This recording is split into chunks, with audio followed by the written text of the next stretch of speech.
about to begin our workshop session. It is 6:01 p.m. And I believe we have two items on the agenda this evening. The first is the discussion of the Longino Scholarship by the Rotary Club.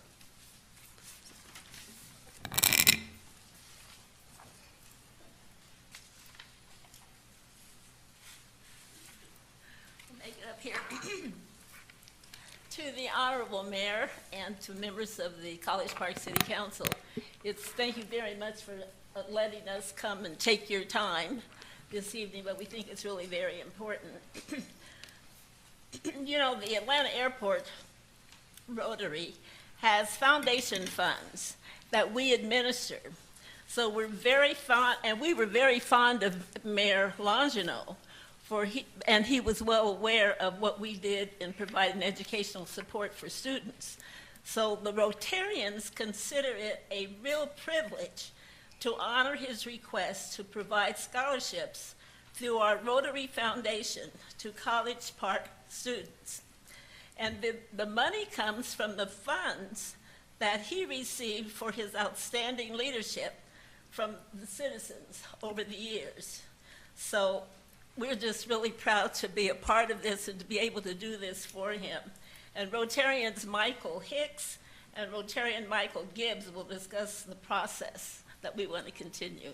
Thank you. Mayor Hilliard, thank you so much for being here. We appreciate it. Sure.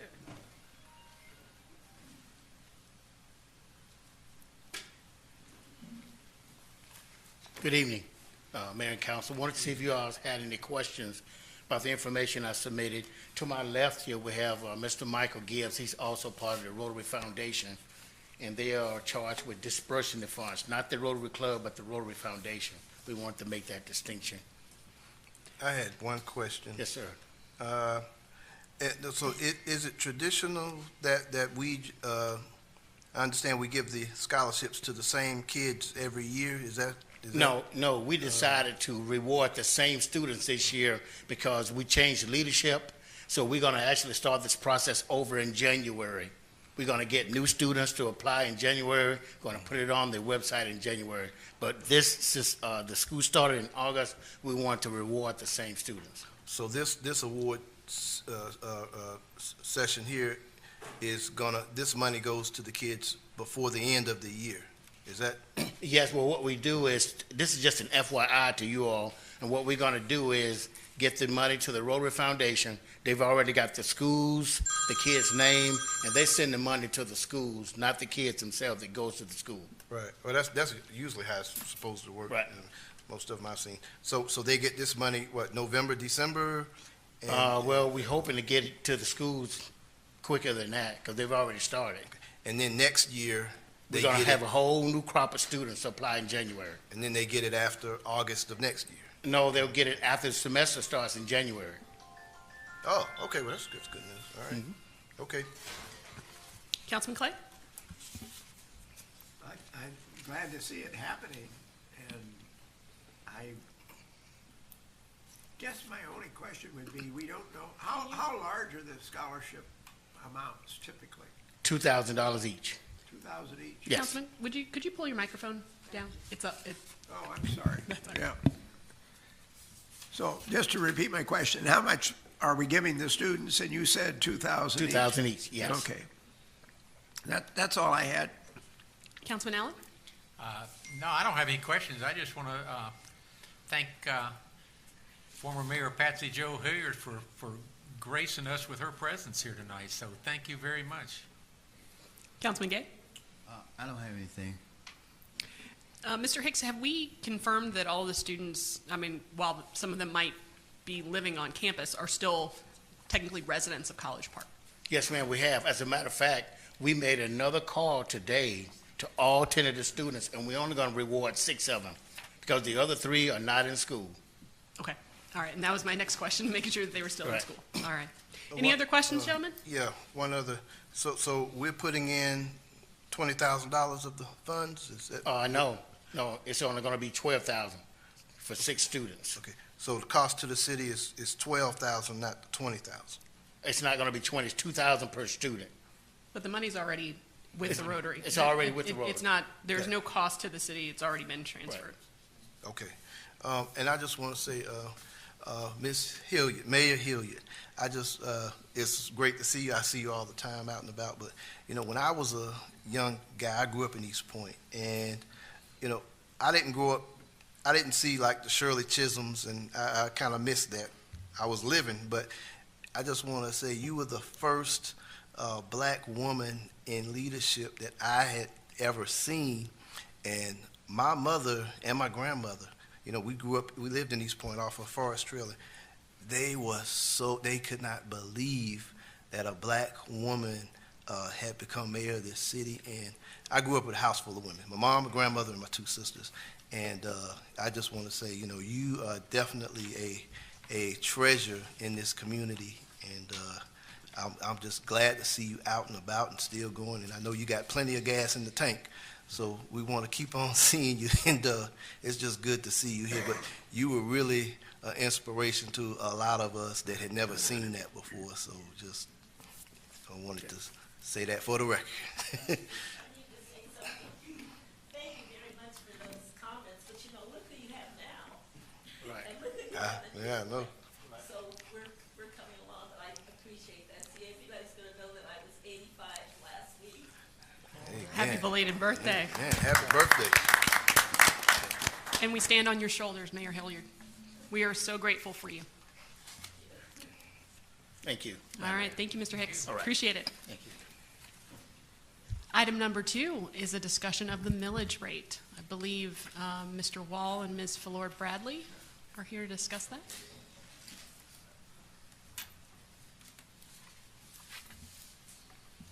Hello, Mayor. I have copies. Y'all have copies of the presentation? You want me to hand it to you? I don't know, do I have a complete set? I think. Our Madam Clerk will take it. Thank you.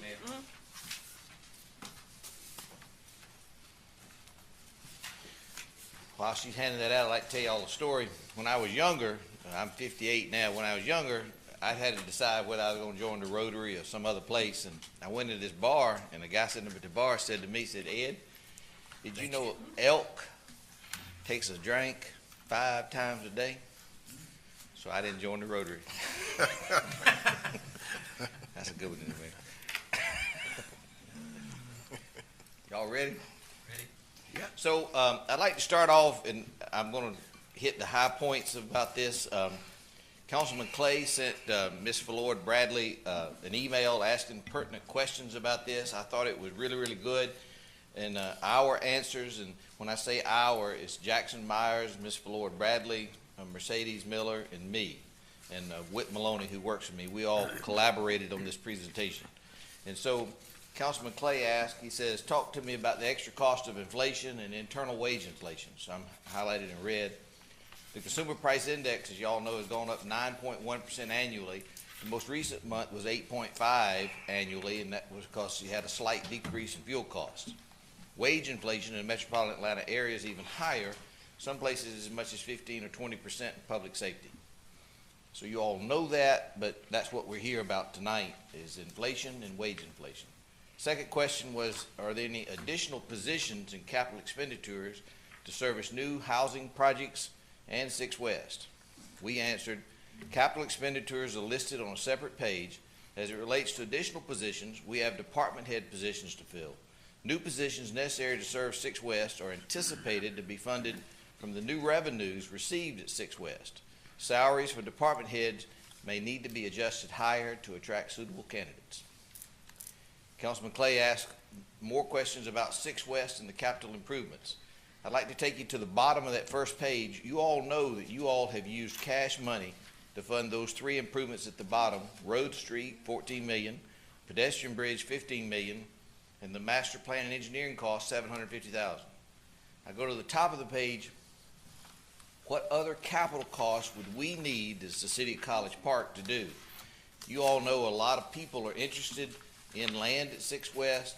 They've approached us about that, and the issue of infrastructure costs come up. Your staff thinks that a developer should put all the infrastructure in except for a few items, just like a housing developer puts in the roads, they put in the water, sewer, the fiber optic cable, and then sidewalks, and they dedicate that to you when it's over with.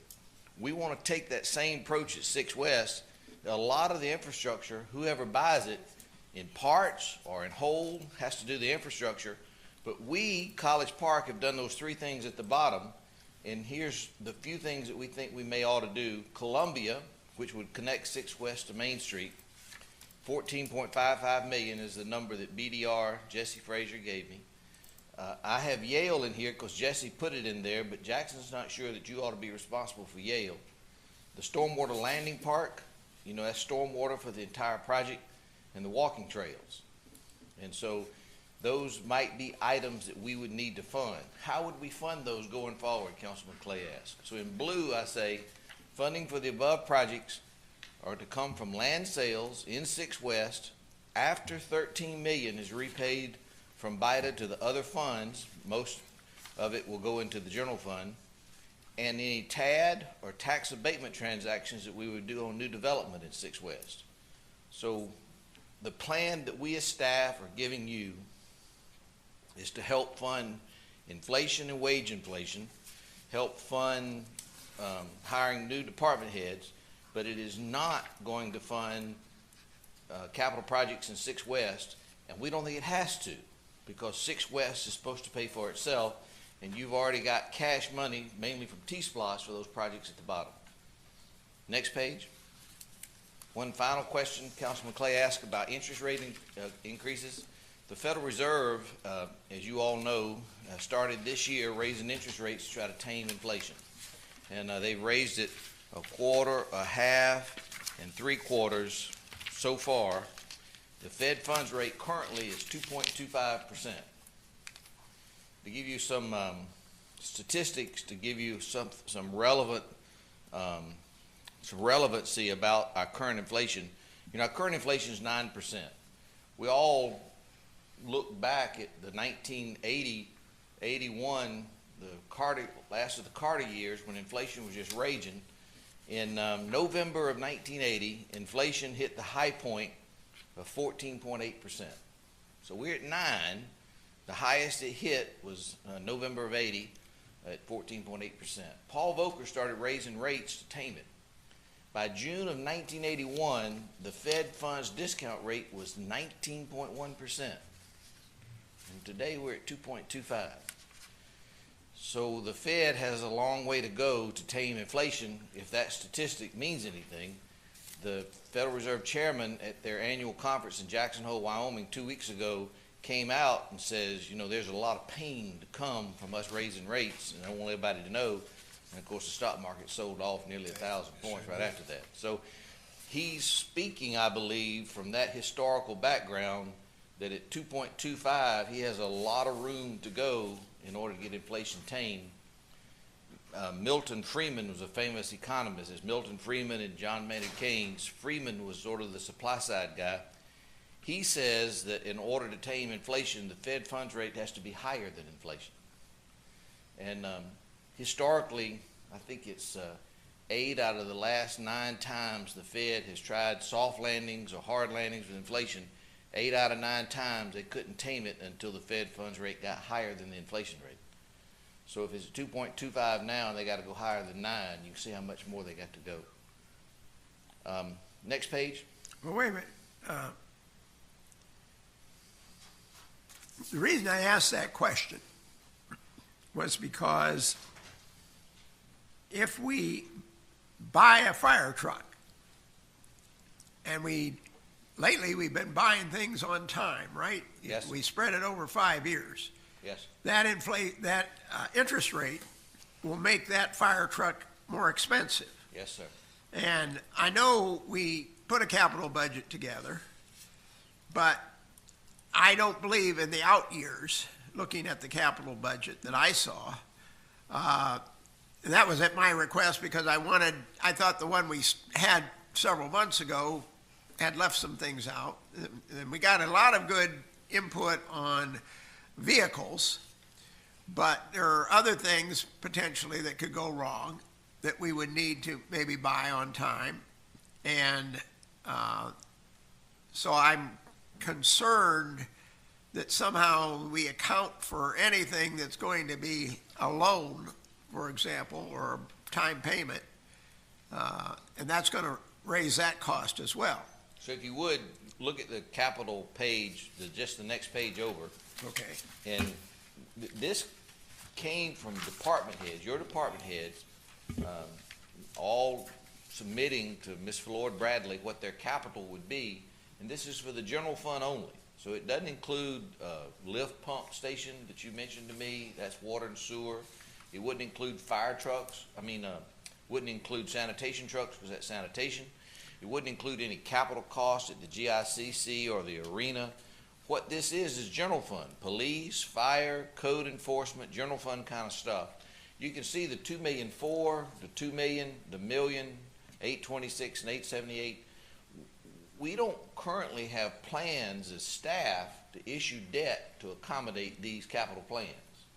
But Now- these capital plans for the, excuse me, for the capital improvement line have zero in fiscal 26, 27, and 28, which Yes. are the last 3 years of the capital plan. And all the time I've been on council, I've seen a lot of capital plans. And in the out years, they always get reduced. I mean, they're always much lower than ultimately turns out to be, because your focus gets better the closer you get in time. Right. And so I don't know what those numbers should be, and maybe the department heads don't know what those numbers should be, because the HVAC isn't going to go out on City Hall until 3 years from now. And we don't know that. And we don't know the Generac is going to go out in 4 years from now. But we do have some historical information. And if we were to look at the out years of all the different capital plans and then say, well, we said 0 or we said X, and what actually we ended up spending was Y. And Y was a lot bigger than X. And of course, this X is 0 in this case. So that doesn't mean we won't be able to fund it without taking a loan in some fashion. But it's a concern. Ambrose, there are going to be some big figures in these numbers, 25, 26, 27. I mean, at the end of the day, I was with Mercedes earlier. That convention center's 21 years old. So, I mean, it's going to, Well, yeah, those slots are going to agreeing fill with in. Absolutely. Okay. Ed, my question was, we are at 2.25% now, right? Yes, sir. When we priced the money up in New York for Road Street, where did we catch the loan at? So, we've since refinanced it at a lower rate. So Grove Street started out in 08. No, not Grove Street. I said Road Street. The new money we just I got did. it. So, the interest rate we had was a 5-year loan at, y'all remember, was it 0.8%, 1%? It was really low.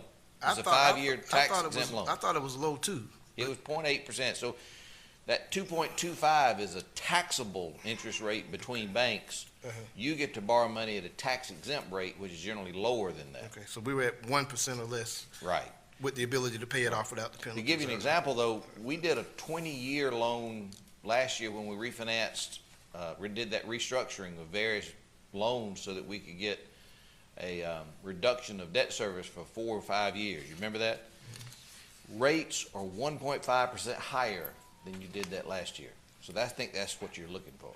And That's another reason why I was in favor of the technology upgrade for the police department, because we had an opportunity at this time to buy the equipment at less than we're going to have to buy it if we had spread it out over several years, and any interest rate that we were going to be paying on it would be obviously lower. So it made good sense to do that, but we can't do that with everything because we don't even know what we're going to have in that time frame. All we know is it's going to be there. We just don't know what it is. It's coming. All right, gentlemen, I want to make sure that Mr. Wall has ample time to get through his presentation, so if we could just hold the remainder of the questions until he's concluded. Go right ahead, Mr. Wall. Good, thank you, Mayor. Your point's well made. Rates are going to be higher, and if we have to borrow money, it'll cost more money. So y'all can see the capital costs that we have here. This came right from department heads. I think in your agenda package, there's a great big old detailed list if you want details about that. I have Jackson, Mr. Myers, and Ms. Flord Bradley. Y'all have any specific questions about what makes up the $2.5 million in year one, $2 million in those amounts? Good, thank y'all very much. The next page is fire. Ms. Flord Bradley wanted y'all to see this. When you adopted your 23 budget, which we started July 1st, 22 for our FY 23 budget, we did not provide adjustments for pay to fire. Last year, you all did do adjustments to pay for police. Ms. Flord Bradley wanted you to see these statistics about the turnover rate and how many folks have a new date of hire as they're coming onto the department. And if you have any questions about this, Ms. Flord Bradley, you want to talk about it in a minute? Thanks, Ed. Yes, ma'am. What I really wanted you all to see as far as the work history of the fire department and the police department, but particularly the police. Could you excuse talk me, into the mic a little closer? the police fire department? If you look at the chart at the top, it shows the years of service for the workforce, and we have 17 fire employees with less than 1 year of service. Of those 17, 15 are recruits. So they have to go through a year of school before they can actually join the workforce. So that's almost 30% of your workforce for the fire department that has less than 1 year of service, and 15 of those aren't even actually on the workforce as of yet. They're still in school. And below, you will see where there has been turnover within the last couple of months. We just wanted you to see the numbers as far as the years of service of the folks that are leaving for a higher rate of pay.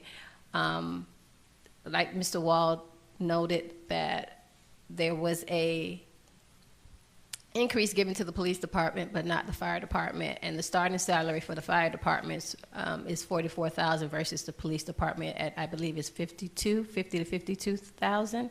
So my recommendation was to add this slide just so you all can see at where the fire and police stood as far as the turnover and the years of service. So your recommendation would be to grant an increase to fire ASAP, is that correct? Yes. And do we have enough analysis and intelligence that we could do it in an intelligent manner without creating wage compression problems and et cetera, et cetera?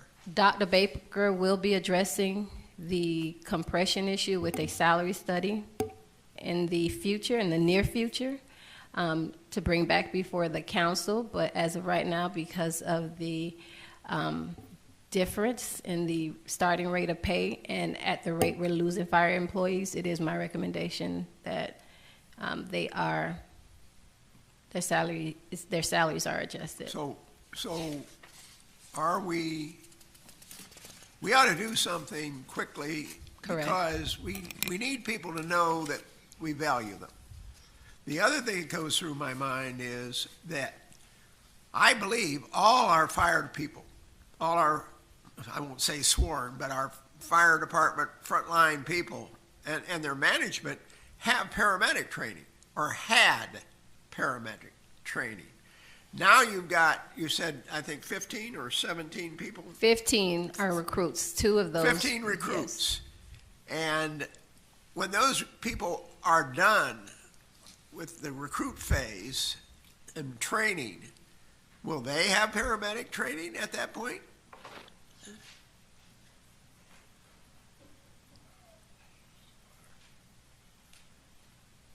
Good evening, Mayor and Council. Currently, they're in EMT school, emergency medical technician. So they will be EMTs when they complete school, not paramedics.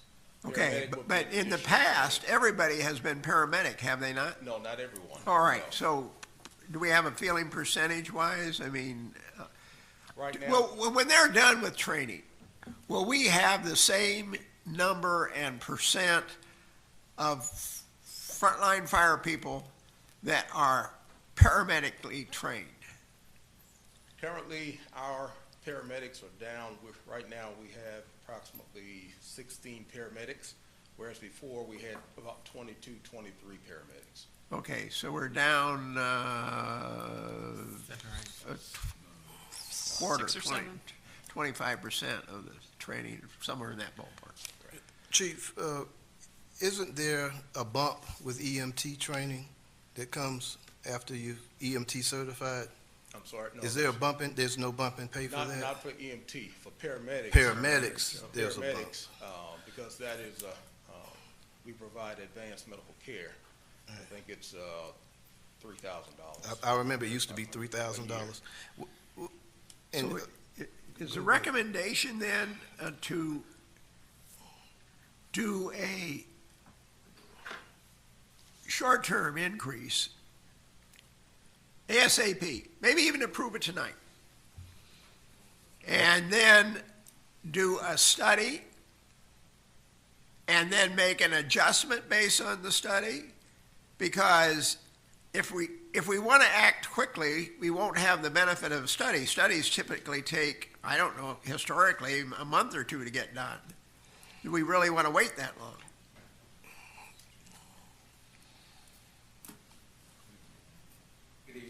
Good evening, Mayor and Council. I spoke with the company that conducted the last study for the citywide, overall citywide compensation and classification study.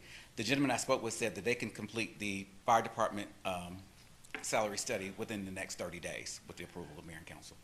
Well, and whether we need a study or not, I mean, we know we're low.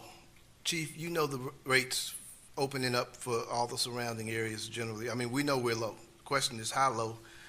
If we did some type of a bump now, what would y'all be talking about, number one, even if it's temporary, like Ambrose said, or would you be talking about something permanent? Or I haven't seen a number in here in terms of what type of a raise are you talking about, ballpark? The remaining PowerPoint does give you a figure, Okay. and it's pretty much to match what was given to the police department. We, as of July 1st, citywide, everyone received a 5%, with the exception of the police department, so the recommendation so- is 15. About So 15%? Not the 20% like the police? Well, they received 5 in July 1st. Okay, they got the Yes, sir. 5, that puts them at 20. I got That it. Yeah.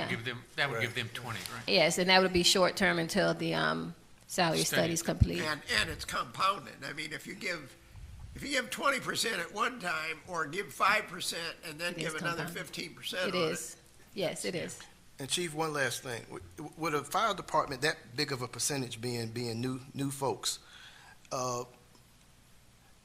the raise isn't necessarily going to keep them at the end of the day, because if that just brings us up to par with everybody else, I guess we're back in the same boat. And the reason why I asked, and Althea, I had a sit down with one of your supervisors, and there were some issues in terms of there was a lot of activity going on and things were happening with the employees, and I won't call any names obviously, but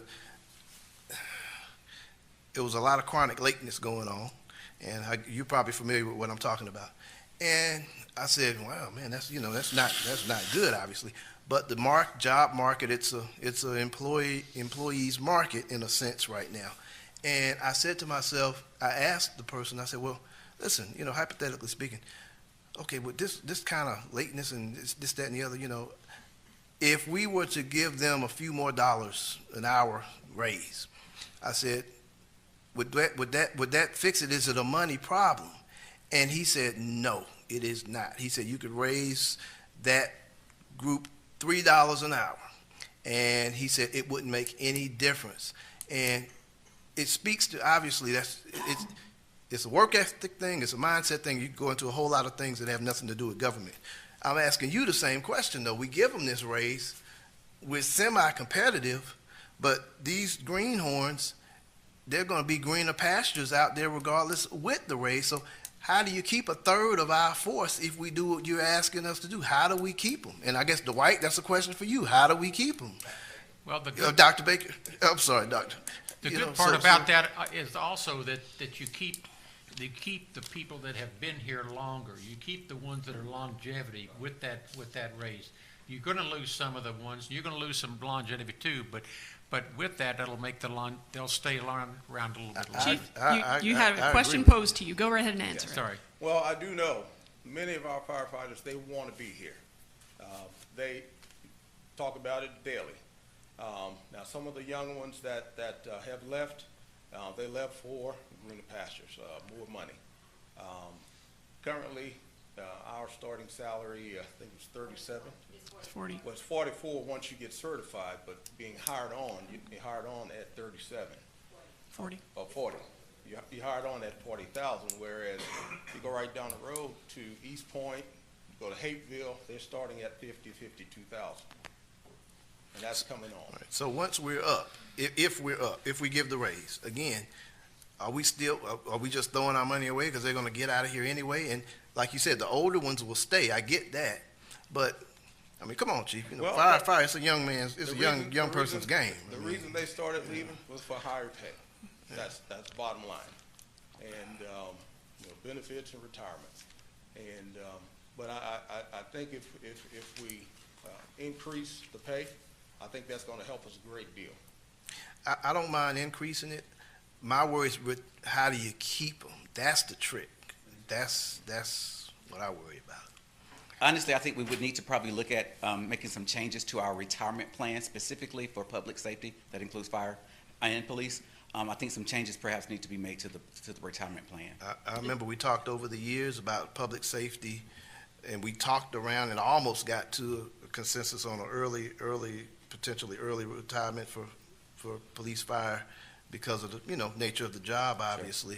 Sure. And what is it now, 60, 62? What is it now? Retirement, Yeah. 60, 62. Yeah. For police and fire, they don't have a special program, GMA that is, do not have a special plan for police and fire, but they can carve in something to our current plan that will be suitable for the police and fire. And obviously, 62, the other forces are doing it at a little bit younger clip. We had talked around, and this was 7-8 years ago, we talked around possibly looking at conceptually a 55, somewhere around in there at one point or another, and I think it just kind of got blown by the wayside. Something else happened that was, and it took it off the radar. But yeah, I've looked into it already, and it costs about $1,200 for GMA to conduct a study regarding the pension plan for police and fire specifically. I think we've done them a disservice. I think we've done our public safety a disservice and not recognizing that both police and fire work longer hours than our standard employees. Sure. Over the course of 30 years, it's almost 10 years more that they're working because they work 106 hours a pay period. Yeah. And I had the opportunity to sit down with a number of folks from our department, and we talked for a good long while. And I think that this is a first step in correcting some short-term and some long-term issues that have put us in a position where we don't have the cachet that we had in the past, because over the course of the last, I think 12 years, no one's gotten more than a 2% increase. Correct. We're far behind. Yeah. And that's part of the reason that we're having this discussion tonight. We still haven't gotten to the millage rate part of this, and so I want to make sure, because it's 6:30 or 6:35, that we have the opportunity to really drill down on all the numbers for the millage rate. So, Mr. Wall, if you have more to present, come on back up. Please, let's get through that, and then let's handle the questions, okay? Yes, ma'am. So if I could get you all to go to the next page. This is assumptions for a projection for your general fund for no millage rate increase. So I want to go footnote 1. There's no reduction in the local option sales tax collections. Y'all are all aware that Fulton County had been getting 4.93% share of your local option sales tax. That's 1 cent levied countywide, split among 16 cities in the county. Fulton lowered their share in 2017 when South Fulton got created. They've been getting 4.93%. Fulton County has 889 residents in unincorporated Fulton County. Their first offer to the cities in renegotiating the lost split, which is required to be done every 10 years when the decennial census comes out. So the last one was 2012. This one is 2022. Their first offer to the cities was to go from 4.93 to 45%. 35. They were 35. Wasn't 45 the first? No, it was 35. Okay, so, but it's still 35, It was isn't a 600% proposal. So it's still 35%. So, when we made the 23 budget and you adopted it, all that wasn't going on at the time. They didn't hammer us on that until July. And so, there was no millage rate increase thought about when you did your 23 budget. We now know that local option sales tax is likely to be less. We don't know about how much. Chairman Pitts has said if he doesn't get something to his satisfaction, he'll let the lost expire, and we'll vote a homestead option sales tax, and we won't get a dime. So that's a possibility too. Footnote number 2, we've assumed revenues are increasing 3% over the 2024. So what we're going to present you is your 23 adopted budget, but we're taking it out one more year in 24 to show what might happen. So we've increased revenues by 3%. Number 3, the fire department expenses are increased by FY23 for $750,000. So that was not in your 23 budget. I think you've heard testimony tonight that they really, really need it. A 15% increase in the budget would total about $750,000. So I've not said how you're going to spend that 15%, but we'll increase and give a placeholder of an extra $750,000 in your fire budget. Number 4, expenses increase in 2024 by 9% over the FY23 amount. Inflation's 8.52, so we were being conservative in growing revenues 3, but expenses growing them at 9. No capital expenses in FY23 or FY24. If you all remember, we pushed up the 23 capital expenses into FY22, and it was like $4 million, and we bought them all trying to get ahead of inflation. And so we bought them all in June of this year. So there's no capital expenses in 23 simply because we already bought it. In 24, this number that your team has run does not have the $2.5 million for capital expenditures in it for 24. And number 6, it assumes no property sales in 6 West. We have things in 6 West moving along, but we've not projected any finite sales there. Turn to the next page. This is a Excel spreadsheet of your general fund budget alone. You have actual 19, 20, and 21. I want to walk you through our estimated 2022. We had $32 million in revenues. I'd like you to look about 4 lines up, fifth line up, $2.8 million. That was ARPA money, ARP. Pretty soon that's going to run out, but that's what made the $32 million greater than what we had planned, because you got $2.8 million of ARPA. Down there you got expenses of $31 million. That was less than we had budgeted for the calendar year. You can see for calendar year 22, hotel motel tax, car rental tax all came back. So we were able to make the transfers in like we normally do. And so we were able to put $4.6 million, we think, back to the general fund balance, where if you look to the left of it, and I'm third line down there above fund balances, and it says net change in fund balances. So look in 2020, we drew down the fund balance by $1.7 million. In 2021, we drew it down by $4.482 million, but we finally put some money back in 2022. Now, these numbers are subject to Malden and Jenkins in the audit report, but we think that's where it's going to turn out. And so it has an ending fund balance of 21 million. But we make adjustments because BIDA owes so much money back to the various funds, back to the general fund, and so that 21 million is only 12.6 million in cash. If y'all see that, 12,677,000.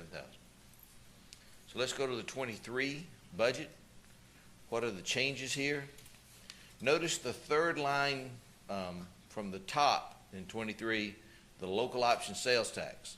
It is budgeted at $5,130,000. whatever agreement we have with Fulton County, it'll start January 1 of '23 and go for 6 months for end of our fiscal year, June 30th of '23. So that $5,130,000 is pretty much a lock, dead certain that that's not going to be the number.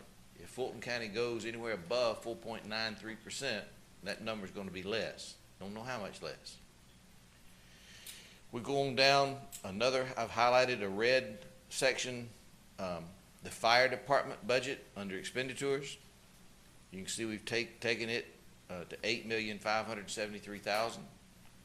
Regardless of what you do for a millage rate, you're going to need to raise that department amount, seems like, in order to keep attrition from continuing to happen.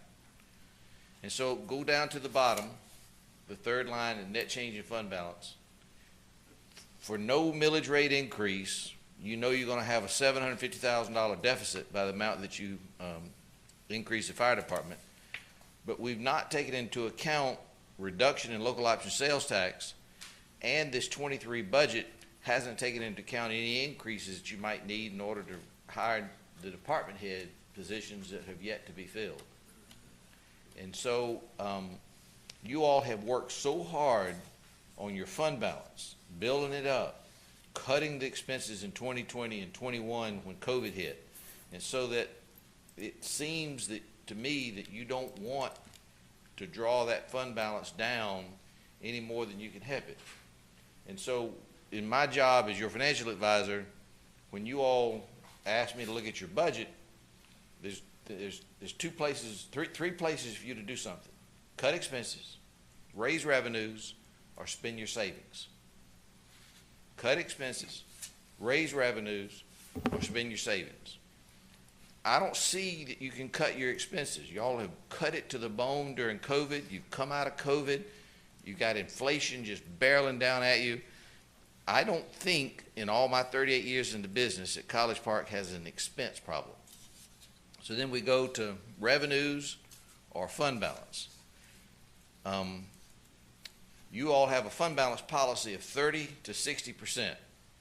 So if your budget up here is 31 million, and you see the total expenditures of 36 million in 2023, if you have a $12 million cash fund balance, 12 divided by 36 is what, about 40%.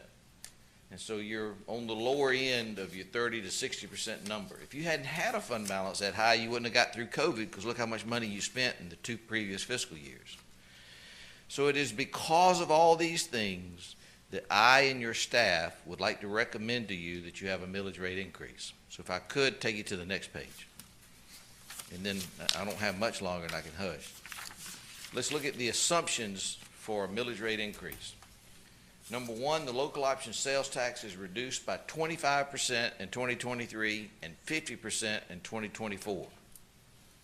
So if the county goes to the 35% level, that's how much you'll lose. If they go less than that, if you're able to negotiate less than that, then the cuts won't be that bad. But I wanted to plan for a worst case scenario. Number two, the revenues increase in FY24 by 3%, so I kept that the same as before. Maybe they'll go up higher than that. If inflation stays, maybe they will, but we wanted to be conservative. Number three, the capital outlay in FY24 of $2,546,000 gets done. So we budgeted for you to spend that. We still assume no property sales in 6 West. Hopefully we'll get some of those. And then each 1 mil of property tax on your new 22 digest is $1,189,000. So 2 mills will be $2,378,000. I'd like to talk to you about that a little bit. 1 mill in Sandy Springs is $9 million. 1 mill in South Fulton is $2.5 million. And so you can see that when you compare your millage rate to other governments, it's only a fair comparison if you figure how much money they're raising by each 1 mill. So turn to the next page. I wanted to highlight under FY23, you can see the yellow. The new property tax revenue is $2,378,000. That's 2 mills. And then in 2024, it's taken up 3% to $2,449,000. You can see the local option sales tax was $5,257,000 in '22. We've taken it down 25% in '23, and taken it down 50% in '24. You'll have 6 months of whatever the new deal is in '23, and 12 months in '24, whatever the new deal is. Go down to the next yellow. The fire department has $8,573,000 of the $750,000